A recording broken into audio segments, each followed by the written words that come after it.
Halo anak-anak, selamat pagi. Kembali kita di dalam pembelajaran kelas 4 online. Nah, seperti biasa sebelum kita melakukan pembelajaran dan kegiatan yang lain, kita dahului dengan berdoa. Siapkan hati dan pikiran kita untuk kita menghadap Tuhan. Kita berdoa sama-sama. Bapak yang baik, terima kasih Tuhan buat penyertaan Tuhan sepanjang malam hingga pagi hari ini, sehingga kami dapat melakukan aktivitas kami kembali seperti biasa. Khususnya Tuhan untuk pembelajaran hari ini, biarkanlah Tuhan memberikan hal yang terbaik, kemampuan kami untuk berpikir, kemampuan kami untuk mengerjakan segala apa yang menjadi tanggung jawab kami di dalam pembelajaran hari ini. Kiranya Tuhan membantu kami, kiranya Tuhan memudahkan segala apa yang ada di dalam pembelajaran hari ini. Terima kasih Bapak. Kami serahkan kehidupan kami selanjutnya ke dalam tangan kasih Tuhan. Hanya di dalam nama Tuhan Yesus Kristus kami berdoa dan mengucap syukur. Amin.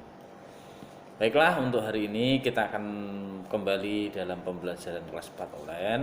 Tapi hari ini kita akan membahas matematika, ya. Kita akan membahas matematika di dalam LKS halaman 67. Ya, 67 itu adalah pelajaran 4, yaitu bangun datar. Apa itu bangun datar? Tetapi sebelum kita mempelajari bangun datar, terlebih dahulu kita harus bisa membedakan mana yang merupakan bangun segi banyak, mana yang bukan. Ya, mana yang merupakan bangun datar, mana yang bukan. Nah, di dalam bangun datar terdapat beberapa jenis bangun yang bisa dikategorikan sebagai segi banyak ataupun bukan segi banyak.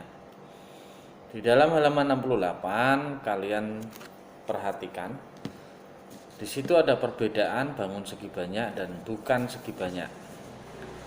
Nah, dari gambar-gambar tersebut kita sudah bisa menyimpulkan kalau yang namanya segi banyak itu adalah kurva tertutup sederhana yang dibatasi oleh sisi atau sisinya itu berbentuk garis, bukan lengkung, bukan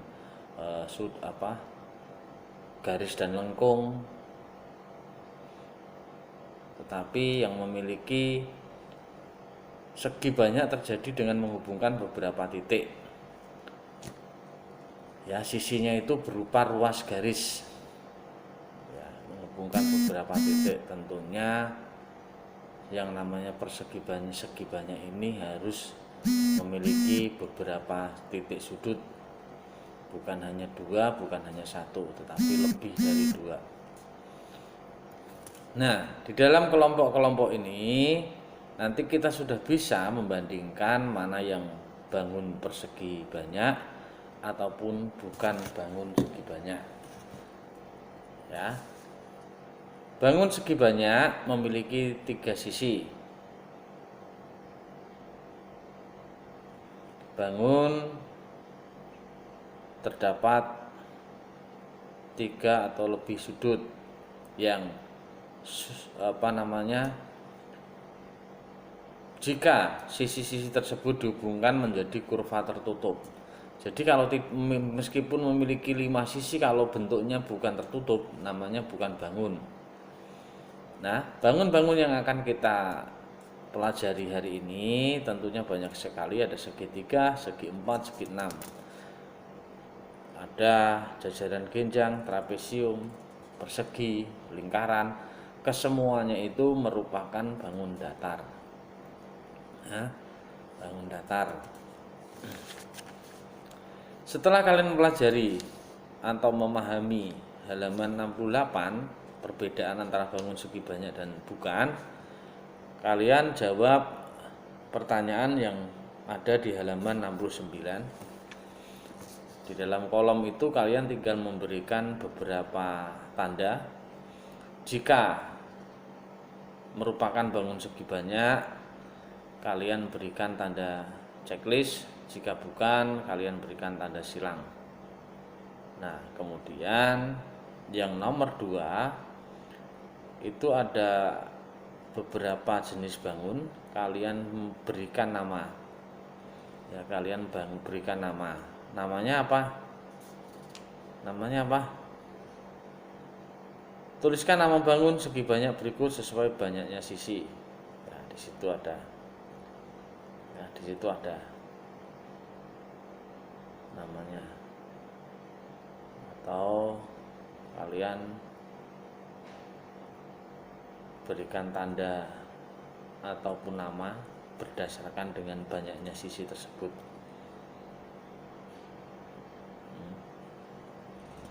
Contoh segi 4 itu yang A, yang B segi 1, 2, 3 persegi 6. Kemudian yang C silahkan dilanjutkan berdasarkan bahasa kalian. Oke, segi banyak tadi dibedakan menjadi 2, yaitu segi banyak yang beraturan, ada yang tidak beraturan. Yang beraturan itu memiliki panjang sisi-sisinya sama, rapi. Ada juga yang tidak beraturan, ya, tidak memiliki sisi-sisi yang rapi. Dari sifat-sifat bangun datar tersebut ada, kita bahas adalah persegi, persegi panjang, segitiga. Segitiga itu ada 3, segitiga sama kaki, sama sisi, siku-siku. Ada juga belah ketupat, ada juga trapesium, jajar genjang, layang-layang, lingkaran. Nah, dari kesemuanya bangun tersebut memiliki sifat-sifat yang sudah dituliskan di dalam LKS. Nah, kemudian kalian pelajari, kalian pahami sifat-sifatnya. Nah, sifat-sifat untuk membedakan beberapa jenis bangun datar, karena meskipun memiliki kesamaan sifat tetapi ada perbedaan di antara bangun persegi dan persegi panjang, segitiga sama kaki dan sama sisi itu ada bedanya, termasuk dengan belah ketupat. Nah, masing-masing memiliki perbedaan, dan perbedaan itu dijelaskan di dalam sifat-sifatnya. Kemudian kalau sudah kalian mempelajari sifat-sifat dari bangun datar, kalian kerjakan halaman 73. 73 itu berisi kolom dengan gambar. Kalian memberikan nama, nanti nama bangunnya apa, terus sifat-sifatnya kamu jelaskan. Ya.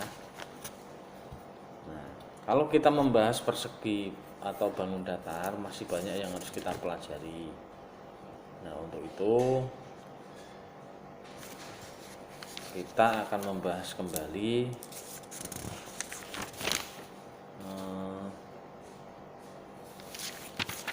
halaman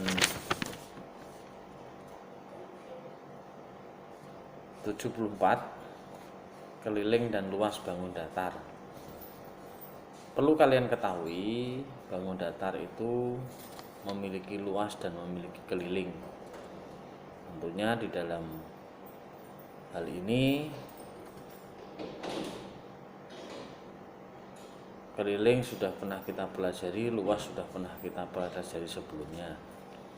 Nah, dalam hal ini persegi, kita akan belajar tentang keliling dan luas persegi. Keliling persegi adalah jumlah sisi suatu bangun tertutup. Keliling dapat ditentukan dengan menjumlahkan panjang tiap sisi persegi. Menghitung keliling persegi menggunakan satuan tidak baku. Contoh, jika di dalam ruang kelas ini ada beberapa kotak ubin ke belakang, ke samping, nah kita bisa hitung luas kelilingnya menggunakan berapa satuan ubin. Contoh, di dalam ruangan ini misalkan panjang ruangan 15 kotak ubin, kemudian lebarnya 8 kotak ubin. Cara menghitung satuan keliling adalah tinggal menghitung saja. Jadi panjangnya berapa ditambah lebarnya berapa, ditambah panjangnya berapa, ditambah lebarnya nanti berapa. Nah, itu sudah jadi keliling. Tetapi kalau untuk menghitung luas ada perbedaan, ya, ada perbedaan. Kalau keliling tadi menghitungnya secara ditambah panjang, tambah lebar, tambah panjang, tambah lebar lagi. Tetapi untuk menyelesaikan masalah luas tidak menggunakan penjumlahan, tetapi berapakah satuan panjangnya dikalikan jumlah satuan lebarnya. Jadi jumlah satuan panjang berapa kotak dikalikan lebarnya berapa kotak, nanti ketemu. Nah, itu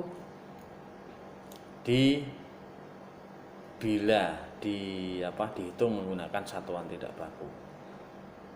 Nah, rumusnya sama, hitung-hitungannya sama, prosesnya juga sama, tetapi satuan yang dipakai berbeda. Kalau tadi menggunakan satuan baku atau satuan tidak baku, yaitu menggunakan kotak-kotak ubin. Tetapi kalau menggunakan satuan baku, misalkan contoh, berapakah keliling dan luas dengan sisi